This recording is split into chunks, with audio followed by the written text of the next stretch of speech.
เขาก็เดี๋ยวข่าวเงาลงตรงหนึ่งซุ่มเศร้าคือในเมืองไทยเขาอันเป็นอยู่ยามเดียวเนี่ยซุ่มสามพี่น้องกันยามทีเอทีเนี่ยได้เอเขาเลยกึดกว่าในข่าวดังเดินไปมาไหนอันเป็นจุ่มโกก้างเขาก็เย็นไว้อันเป็นจุ่มเทียนเนี่ยเขาได้ก็ถึงมีการต่อสู้กันอยู่เพื่อกับรุนแรงจำเด็ดๆเนี่ยก็บอกว่าดังสละลงเขาเปิ้นปันสติมาอย่าไปแอลไล่จำกาเกี่ยวในวาสนาก็เย็นกว่าเฉพาะเพื่อกับอันเป็นจุ่มโกกลางเขาMNDAAเขาได้ปืนเผามาเมื่อวันที่18ในมือซึ่งไหนว่าเตรียมโฮมห้อมจุ่มNUG เตรียมโฮมซ้อมจุ่มNUG เขาเตือนเป็นลุงบองซึ่งเงาอยู่นอกวันนอกเมืองเท่านั้นไอเตรียมโฮมซ้อมกันว่าเตรียมโฮมซ้อมเขาว่าเตรียมต่อสู้ซ้อมเขาว่าว่าเท่านั้นมาเพราะนั้นบอกว่าจุ่มเจ้าคือจุ่ม PDF เขาเท่านั้นจุ่มNUG เขาจุ่มPDF เขาเตือนมีอยู่ในกูดีเส้นในก็เขาเดี๋ยวผมชอบมาสมโกกลางเขาเนี่ยเกี่ยวกับการติ๊กตัวเขามือเลี้ยวในก็เขาดีเรียบเด็กขึ้นไปมอกกันได้เกี่ยวกับอุปเปิงเดียนเขาตึกอุปเปิงแลนเขาตึกอุปเปิงอยู่ในเรียบเด็กเส้นนั้นไว้ก็รู้ก็บอกว่าเขาพูดถามมาว่ามันได้เรียนในก็เขาเดี๋ยวเขาตึกเขาเดี๋ยวเขายี่เขาเดี๋ยวเฮียเราเนี่ยตรงกี้ก็เขาเดี๋ยวเขายี่เขาเดี๋ยวตึกเขาเดี๋ยวเฮียเราเนี่ยเขาเดี๋ยวขึ้นไปมอกกันได้เนี่ยเขาว่าเส้นไหนมาอันนี้ก็มันก็ป่วนใดอันที่เขาคายามล่ามกันไว้นั่นนะว่าลูกพี่เขาสละลงเขาใส่ที่ก็เขาเฮ็ดเป็นนั้นไว้เนี่ยเขาปืนเผามาเป็นทางการเนาะค่ะมือวันที่18เนี่ยปืนเผามาว่าเต็มโฮมซ้อมNUGเต็มโฮมซ้อมจุ่มมุกจุ่มกูจุ่มซุ่มน่ะอันสารคัด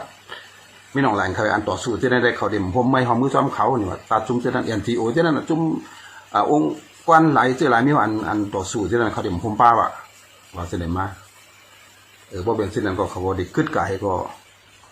ยับตีคัดสร้างห้างปองพื้นเตียนที่เขาอุปเปิงไว้นั่นกว่านะจังเขาขาดล่ามกันไว้มานั่นก็เขาก็ย้ำลาไว้เนี่ยก็บ่ผิดบ่เปลืองเขาอื่นก็นะเขาบอกดีขึ้นคบกับกองสีซึกมาจุ่มนี่หนังไหลเขา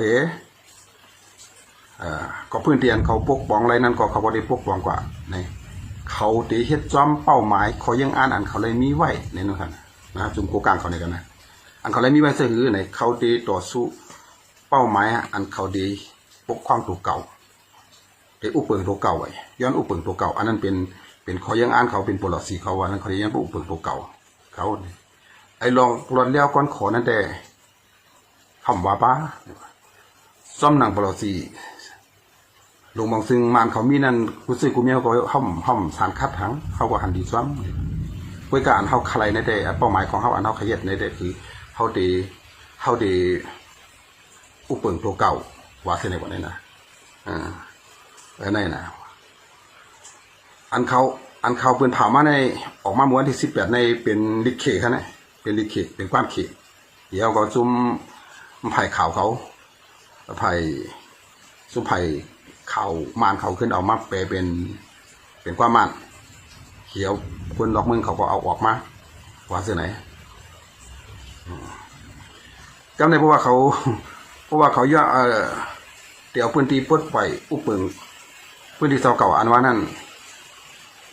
พื้นที่เสาเก่านั่นเป็นที่หลายๆนี่อันนี้ดีฟังไว้ค่ะดีตัวจอมกันนะ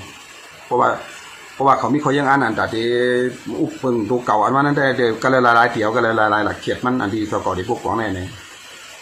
แต่ที่เป็นเหล่าใกล้ก็ได้เนี่ยใจกว่าเพราะเป็นเส้นได้นะจะติดบ้านลาเชียวเซนวีเสน่ห์ก็พูดเลยนะอันนี้เขาก็เปิดถ่อมกันคึกจำกันละนะเป็นอ่านเขาด่าที่ห้างแฮมของเขาซื้ออันวันได้ก็วายกั้มมาได้มีหืมก็หูเป็นอ่านเขาหลุดเลยหูว่าเป็นแผนการที่จะซื้อมาเหนือแผ่นดินใต้เขาอันวันนั้นเขาก็หลุดเลยหูเขาก็หลุดเลยเคล็ดนาการเขาอันเขาหลุดเท็ดนั่นนะ เขาได้ปล่อยยอกปล่อยย่อยปล่อยวันมากคือเมี่ยวเฮ็ดจังได๋ได้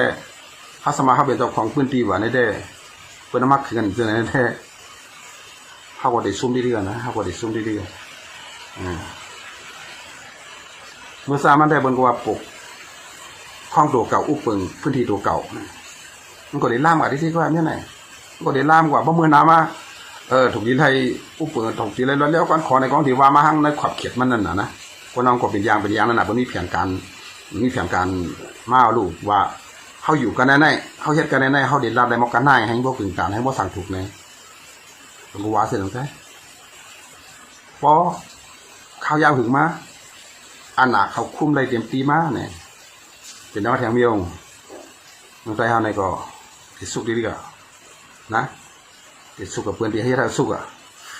อันเฮาได้ติดเป็นที่เดียวหัวนี่แหละอันนี้เป็นข่าวมาล่าสุดออกมาเมื่อวันที่18ในเป็นทางการในโครงการเขาวางแผนมาไว้ที่นั่นเนาะก็เบอร์มือเขาเพื่อนผ่ามาที่ไหนได้เหมือนตั้งจุ่มเจ้าคือต่างจุ่มคือหอมบ้านไตหอมบ้านลอยสังกิสิงที่นั่นได้เขาก็บอกไว้นำรักกันกันเยอะเท่านั้นนะเขาก็บอกไว้นำรักกันเยอะซึ่งก็มันเปลี่ยนเขี่เขาก้นเมืองเขี่เขาเขี่อย่างอาสยาเขี่เขาวางแผนปันทีใครเครียดตรงไหนใครเครียดตรงไหนเฮ็ดเรื่องนี้เฮ็ดเรื่องไหนว่าที่ไหนว่าที่ไหนถึงว่าที่ไหนหลักกับที่ไหนเห็นมาที่ไหนตั้งแต่วังอี้พองหลงผ่านนอกเมืองของเขี่มาเหก็ขึ้นเมืองไก่ก็แจกลายมาที่ไหนนั่นน่ะแจกลายมาที่ไหนแน่ก็หนังมีหนองไหลแต่มันก่อมพอใจหรือยาวนะถึงแจกลายมาที่ไหนมันก่อมพอใจก็พูดว่า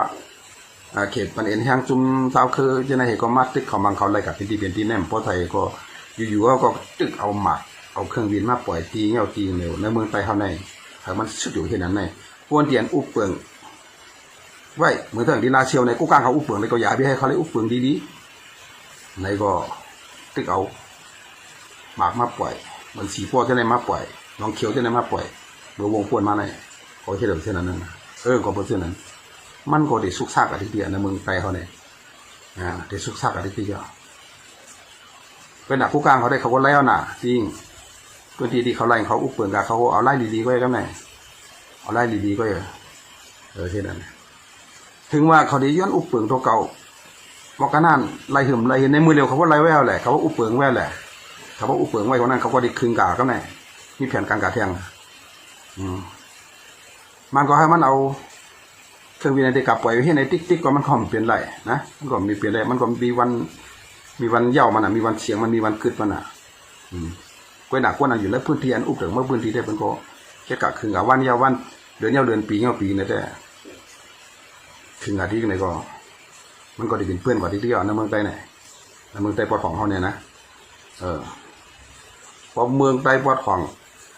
อุปการอะไรดีงามๆเย่าในกองติดลามกว่าตั้งออกตั้งซ่านเนี่ยแต่มันเป็นลองงายไว้ตอนไหนมันจะลองหยาบเอานะพอห่ำหู้ลองเท่าไหนห่ำวางแผนห่ำขึงการห่ำเอาก้นเมืองเป็นแจกจอยกันเฮ็ดจอยกันเฮ็ดอันเท่าส่วนอันเท่าอันส่วนไรเท่านั้นเท่าอันกันเฮ็ดทางพอไรในบ่ห่ำอันกันเฮ็ดก็เฮ็ดดีก็มันตื่นเตมันตื่นเตกับเป็นตะวันกวยนะผู้มีอันน่ะผู้อันไว้เฮ็ดการเมืองในก็บ่อยู่ไรดีๆเฮกล้าขายเลยดีๆเฮไหนก็พอใส่เสื้อหนาเน่าไหนก็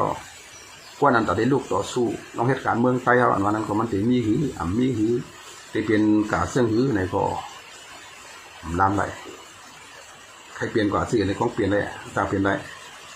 ใครเปลี่ยนใต้มือเพื่อนเขาสร้างเปลี่ยนได้ใครเปลี่ยนใต้มือเขียดใต้มือมันเนี่ยเขาได้มาอุบในของเปลี่ยนได้หมดตอนไหนอันนี้ว่าเขาอยู่มุดตัวคมมุหายกลุ่มมันหลายกันหนวันปากเก่าเจอเมื่อเจอคนนั้นเอาโค้งไว้คนนั้นคนในที่ไหนก็ได้มันเป็นการเหรอมันเป็นการเหรอการเท่าคนลืมเนี่ยฝ่ายพ่อห้ามเดี๋ยวมาคัดแย่งกันทั้งก้อยเท่าแทงเหรอันเปื่อนที่มาแผ่นมันหรือแผ่นดินเท่าเปื่อนดูเฮ็ดดูเอาเนี่ยเขาทำตกแต่ตกคอทำผู้ทางอิดในห้ามตื่นตัวอิดในซ้ำกลุ่มปล่อยมัดปีมัดต้อมมาว่าเมี่ยวสิ่งที่แซมใส่อ้างอิงเอาข่าวก้นกองกันนั้นกันในว่าไม้เนี่ยออกนะออกเห็นกันมาแช่กันพวกจอดวันจอดเมืองกับที่นั่นนี่นำกัดจึคือไตเฮาในคนไตเฮาในดินมีหมอกกันในไว้หาอันวันนั้น บางพอก็มันดีใจตกให้ก่อนนะดีใจตกให้ก่อนคนอ่านซื่อๆแต่อันเพียงการอันหลุยเฮ็ดหลุยทางหลุยส่วนตุ่มกูซื้อกูเมียวในนี่จำมีหันไผออกมาลัดมาเฮ็ดมาสังเอียงที่ว่าพร้อมกันในจำหันที่เดียวว่าในพอออกมาก็กูมาว่าก็ว่ามาเฮ็ดนั่นนี่ก็ใส่มาใส่อันผิดนั่นผิดนี่ว่าจังในหมู่เฮาจุ่มในเฮาเล็กแก็บๆจังไหนก็ในอันเปิ้นวางแผนกว้างๆแต่มักคือเอาในวานเฮาเมืองเฮาซื่อๆนี่ได้เขาทำกะวนมันได้มันก็ได้ตกกว่าในมือเปิ้นง่ายๆว่านะในมือเปิ้นง่ายๆก็อันนี้ดิเลยว่าคือทำหัวนะมันยามติดๆอะไรมือเลี้ยวฝ่ายพ่อบางตึกวัดของเฮาเปลี่ยนเด้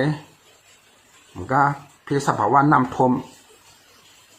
ลงกว่ากุฏิท่วมหนาหรือเมืองไทยแท้นะเมืองไทยเมืองมานั่นนะพวกนั้นอุปเปิงก็สนใจลองตุกขาดตุกจากของคนนั้นคนเมืองเป็นการซ้ำตึกเอาหมากมาปล่อยกันเป็นตีนี่ครับตุกขาว่าตุกขาตีตุกขาว่าคนเมืองไทยเขาได้อันเงาเมื่อเหลียวเจ้าเนี่ยนะอันนี้ในวันเมืองในตีเป็นสิ่งการวางก็มันเป็นหุ่นไรเอาไว้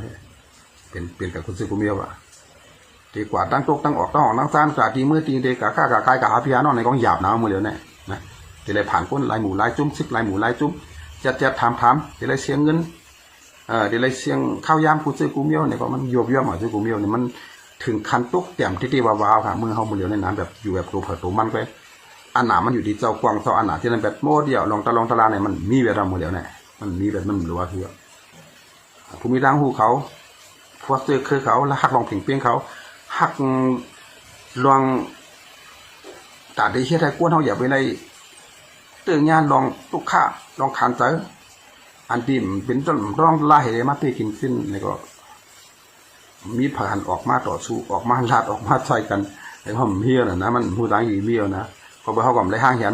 เอียงไว้เมื่อปนมาเจนเด็กก็เลยเปลี่ยนกว่าซึ่งไหนก็มันก็ที่เป็นกว่าสี่เหลี่ยมหูไงมันจะลายเดียวนะมือว่านเนี่ยตั้งเมืองเพียงไหนก็จุ่มปีทุกที่เดียตั้งมาเห็นไหนก็การรอตึกตับซึกไปเขาเนี่ยว่าจะหน้าเขายินว่าเช่นนั้นอันนี้ก็จากสุกแทงไล่เหรออันนี้ก็นะพูดมาช่วยเสียนะเขาบอกว่าห้างแค่นะห้างแค่เนี่ยในนั่นน่ะอันลงไล่มืออันจีเขามีแล้วเหล่านี่เขาตอนนี้เขาเนี่ยนะเขาลงไล่มืออันจีกันดูนี่ตัวนั่นก็ที่กลางสุกซึกแล้วก่อนนะเขาตึกกันมาเป็นหลายสิบปีเมื่อพระกอมพี่พระเนี่ยอย่าไปตึกกันละเนี่ยนั่นหนาวมีอันจีเนี่ยนั่นในร้านนี้เขาผมเคยเป็นทางที่เขาเห็นนั่นเนี่ยว่านั้นอันนั้นน่ะมาบอกเขาเฮ็ดการวางการเมืองการซื้อกันคือปล่อยจุ่มเลยก็หนึ่งจุ่มเลยจุ่มหนึ่งเฮ็ดกะห้างกล้วยเส้นนั้นวางปอกในมันเป็นพิษเปลืองอันใหญ่หลงเต้อันว่านั้นมันเป็นเส้นนั้นนะมันเปลี่ยนเส้นนั้นมาหลายปอกหลายย่ามหนาวอ่ะน้ำกระทางดีมีติดเป็นกับเส้นไหนก็ให้หาไตเนี่ยวนกับวนมาเนี่ยนะมันเตะชุ่มกับเห็นในที่เขียวอ่ะ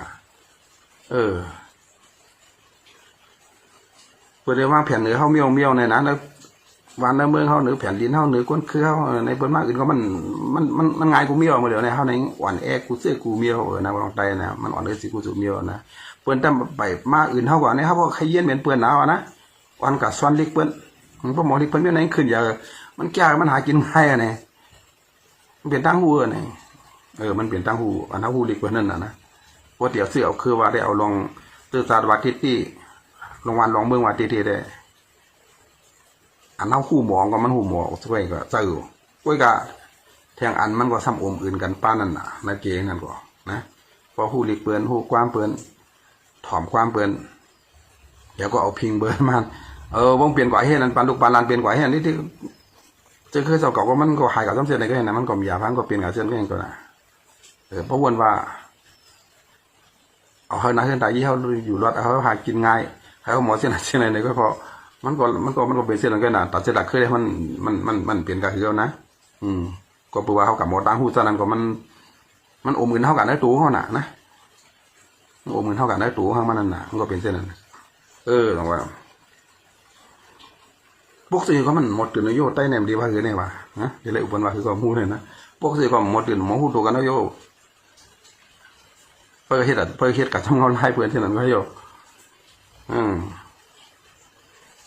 ข่าวเงาการวานการเมืองในวานเปิดเมืองเปิดในเปิดอุบกันของกูข้าวยามอ่ะเปิดมีข่าวกูข้าวยามอ่ะมีอยู่กูวันมีอยู่กูซุ่มอ่ะลองวันลองเมืองเนี่ยลองตรงวงกลมกอลีลองการเจอการคือลองกูเมียวลองสับเผาว่าลองคนเฮ็ดเปลี่ยนลองทำสับเผาว่าเฮ็ดเปลี่ยนลองดีเนี่ยลองให้เนี่ยนี่หลุดเลยแก้ไขที่หลุดเลยแก้หลุดพ่อมันที่หลุดคือที่อื่นเนี่ยเพื่อนวันกันเอาใจใส่ไว้ที่ว่าเขาก็หลุดเลยเพื่อนเอาเพื่อนที่นั่นฟังกับกันนะลองเขาใต้เขาเนี่ยก็เขาหลุดปัญหาใจกันอย่าไปใส่ตุ๊กอย่าไปวนว่ามันเปลี่ยนนะมันจะเขาเปลี่ยนก้นคืออย่าคือหลงก้นเตี้ยก้นว่าก้นมีสึกมีพื้นที่เดียวว่าปากปีเฮียงปีเขาสามประเด็นมาปล่อยบรรจุมอันว่ากู้ก้างนั้นกู้ก้างนี่ก็บอกว่าเกาก้างก็เลยบอกว่าเกาก้างในกองเรียบเรียนลูกตั้งปนเมืองเขบนมาให้ก็มาย้อนอยู่แต่สภาพเมืองใต้เฮาเมืองกูปอกให้ก็ว่าเขาในเตมาอยู่ก็ได้ในแผ่นดินกันในดินเจ้าพาวกันในตาเกาก้างในนั้นน่ะตาเกาวานเนี่ยที่เคยว่าเช่นนั้นก็นะบ่1วานก็1ก้างนั่นน่ะมันก็สิเป็นเกาก้างนั่นซับเช่นนั้นนะก็เกาก้างนั่นได้เป็นนั่นแก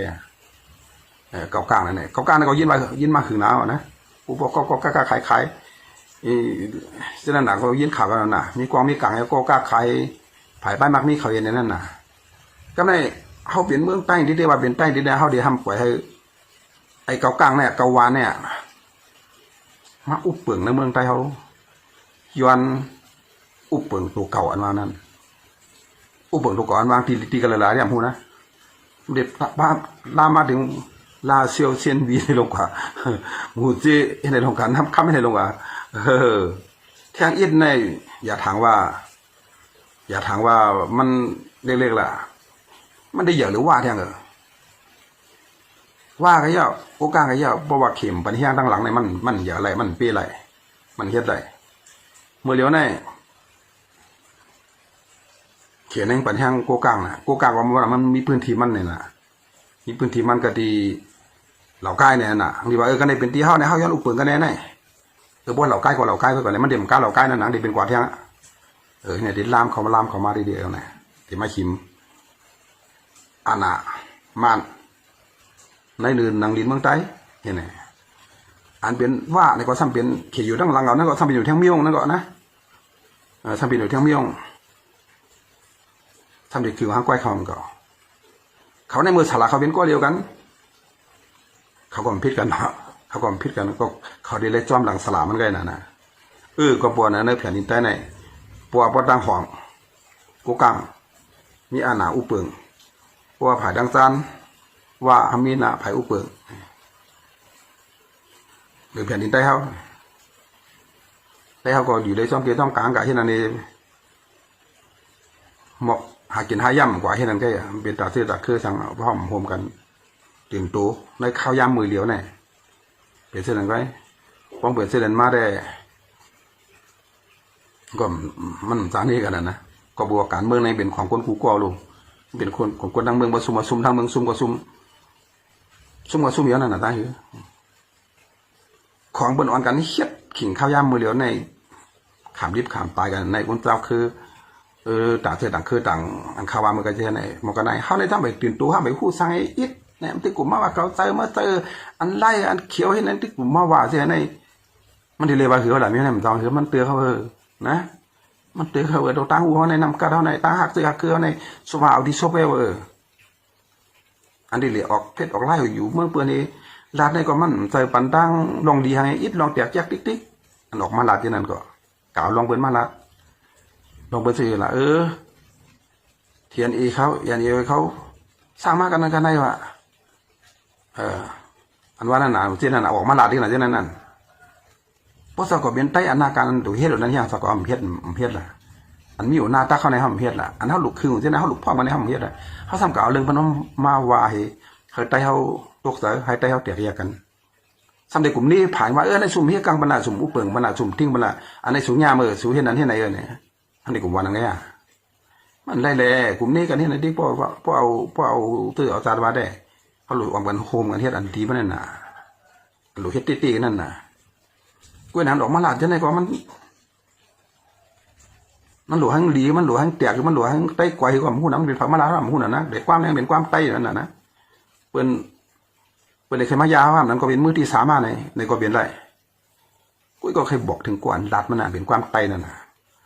เจ้าก่อนลาดออกว่านั่นน่ะมันติดแตกยากมันติดจังพิษโหกันใต้เนี่ยมันใต้ลายดีในจิตสำนึกอันว่านั่นน่ะอันบ้วนออกมาหน้าอกหน้าใจเฮ็ดมันป่องโยกเพราะเขาเอาซบลาดออกกว่าซึ่งนั้นมันซึมแต่มันเป็นรองซุกในผมตั้งใจลาดที่ผมตั้งใจเฮ็ดให้ได้แตกกันแต่มันก็หู้ยมมานะหู้ยมอันนี้ออกมาลาดใช่ไหมอ่ะมันก็ทะเลอามเนี่ยแผ่นดินเมืองใต้ในประเดี๋ยวมาย่ายอกย่อยมั่วตอนนี้วัดดอกนังจานตั้งตรงตั้งออกบันทึกขึงกันเป็นอยู่ในแผ่นเป็นมั่วตอนนี้เขาทำให้ขุมก็ว่าเอาโคมันว่าแค่นั้นเขาถึงเอาโคมันว่าเอาซื้อมันว่าอันนั้นอันในแก่อันนี้แก่อันในของเก่าใหม่ของมาเก่าอันนี้ก็ไล่ก็เขียวอย่างนี้เหตุคนเมืองอะไรสุกต้องเกี่ยวต้องกลางตายต้องเกี่ยวต้องกลางมาในเป็นหูปากหูเชียงมันเอาไว้นี่นะเดี๋ยวก็กันป้ายผมเคยมีสังเวยในคนเมืองใต้ในป้ายทำดีเลยป้ายทางที่ดีกันเนี่ยเพื่อทำดีมาอยู่เตี้ยนตีเฮ้าเห็นไหนกันเลยนะเป็นการเจริญในลายมันนั่นแหละปล่อยจุ่มละจุ่มหนึ่งเฮ็ดมันเปลี่ยนมันเฮ็ดทางที่ดีทุกได้ถ้าพวกปล่อยจุ่มละจุ่มเฮ็ดก็มันอย่างที่ดีลูกมาด้วยลงในจุ่มเลยก็การเมืองเขาหลุดขึงเส้นในหลุดเฮ็ดเจ้าในเนี่ยออกมาลาดออกมาอ่อนหูออกมาเฮ็ดอันนี้มีทางรู้เนี่ยมีทางดีเลยรู้เนี่ยนะจุ่มการเมืองก็มันจุ่มเสก่อมันอยู่ปักเก่าเพิ่งเก่านั่นเชื่อให้มาอุบลองการเมืองในการเขาว่านะให้มาอุบลองการเมืองให้มาส่วนตุ่มให้มีแผนการทีนั้นทีไหนให้พวกควางกะในพื้นที่พื้นที่มันอันอุบเปิงไว้แต่เมื่อละเลยเช่นนั้นแต่ก็เดี๋ยวมีหางแค่นว่าท่านเขาก็หุ่งก็มาหางแค่ก็มันกาคือนั่นน่ะเพราะว่าพื้นที่เขาเลยอุบเปิงในมันมีอินก็แหละเมืองใต้ทางเสียงกวางในอันทะเลอุบเป็นอินกันน่ะหรือเช่นก็เป็นเพื่อนกันนั่นน่ะการชวนตุ่มเขาการห้อนาการเขาก็มันอยู่ในพื้นที่เขาไว้ในพื้นที่เขาทำอุบเปิงอะไรดีๆเขาทำชวนตุ่มอะไรดีๆเขาทำมีแผนการเอียงเต้ๆเขาก็อยู่เย็นไว้เห็นไหมเปลี่ยนพื้นเป็นไผ่ก็เขาก็อยู่เย็นไว้เห็นไหมเวลาว่าหูไม้หูกัดนั่นน่ะนะหูไม้หูกัดอย่างนั้นนะที่ตีนี่มันหลุดพวกเสือหลุดกันเช็ดหลุดกันสร้างหลุดกันต่อสู้กูมีหลุดขึงหลุดหางยันหลุดความกันเอาลองส่วนไรส่วนเป็นเท่าในความกันต่อสู้ลองนำดีนั่นต่อส่วนเบิ้ลมาได้หิมเท่านั้นเห็นไหมเจ้าในเขาหลุดเฮ็ดตีเฮ็ดวาเนี่ยหลุดอุบกันแก่เนี่ยมันมีอย่างเต้ๆแหละมือเดียวแต่ว่าพอถึงข้าวยามาผมก็เฮ็ดครับเบิ้ลได้มีอยู่โย่เนี่ยเขาผมมีความหันในบอกนะความหันในบอกแหละมันเดี๋ยวเมียพองมีก็อย่างมันเฮ็ดลับๆมันหลายๆไม่ได้มันหลุดมันหลุดส่วนตุ้มมันหลุดข้อกันลูกดิน1เป็น2ลูก2เป็น4 4เป็น8มันล่ามกันกว่าที่เด็กเนี่ยลายเป็นเหตุการณ์เนี่ยมันเดี๋ยวเลยส่วนตุ้มกันกว่าเขาป่องกันกันเขาหลุดเฮ็ดในเขาเป็นวานเขาเมืองเขาในเขาหลุดต่อสู้เจ้าไหนอันเพดีมาหาเขาเจ้าไหนอันเขาหลุดเฮ็ดเจ้าไหนหลุดพร้อมกันในหลุดขัดเจ้าไหนลายแก้มหลุดเป็นเจ้าไหนลายเขียวหลุดเจ้าไหนอันหลุดมีเจ้าไหนมันหลุดมีกูมีอะไรเจ้าไหนหลุดมีกูมีหลุดหางแฮมในกูมีอะไรมีเหลียวในเขามีหางอะไรเขากูมีลายเก่าเขาดีๆไปเลยลายเก่ายาปางตะลาว่ะปางกมาทานว่ะเห็นอะไรอย่างเงี้ยละที่เฮ็ดจ้องที่นั่นที่ไหนที่เตะกวางมัวที่เฮ็ดปีกวนเงินปีกวนข้ามเห็นดีกว่าอย่างเงี้ยละปีงข้ามเพราะเขาหายมากก็ไปสั่งร้องเห็นไหนนะว่ากูมีเจ้าไหนก็ไหนอันเจ้าไหนแต่มันเขาว่าเขาหนารู้ในมันขัดแล้วแหละเนี่ยเจ้าไหนพอคนเก่าอ่ะปัญหาหันถึงว่าคือเด็กพองดีพองซ่าในเพราะหลุดเฮ็ดจังได๋แต่เป็นพื้นเมืองไทยก่อนเลยมันลายก็เบิ่งเลยผังมานะอุกมาใส่ที่เดียวนะประเภทนี้เฮาพิงเฮาทุ่งเฮาในปู่หมอนหน้ายาเฮาอันเฮ็ดมาในจังนั้นจังไหนแน่นี่